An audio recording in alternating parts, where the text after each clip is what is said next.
കുറുമ്പകര ഉടയോൻമുറ്റം മലനട ശ്രീ ശങ്കരനാരായണ സ്വാമി ക്ഷേത്രത്തിൽ ശിവരാത്രി മഹോത്സവത്തിന്റെ ഭാഗമായി മലക്കുട എഴുന്നള്ളത്തും കെട്ടുകാഴ്ചയും ഞായറാഴ്ച നടന്നു.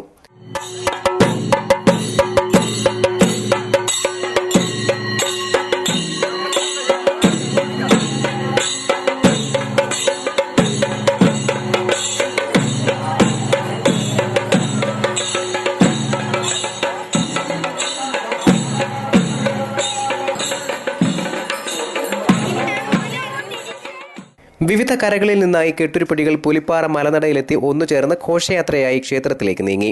ഘോഷയാത്ര നീങ്ങുന്ന വഴികളിൽ ഭക്തർ നിലവിളക്ക് കൊളുത്തി അമ്മൂമ്മയുടെ മലക്കുടയെ സ്വീകരിച്ചു.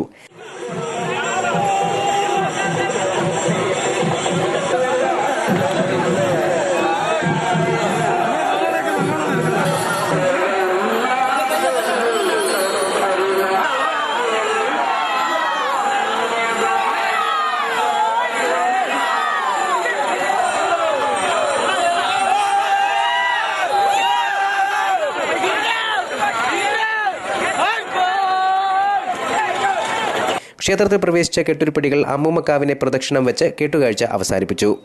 രാത്രി നാടകവും ഓട്ടൻതുള്ളലും അരങ്ങേറി. News bureau, Pathanapuram.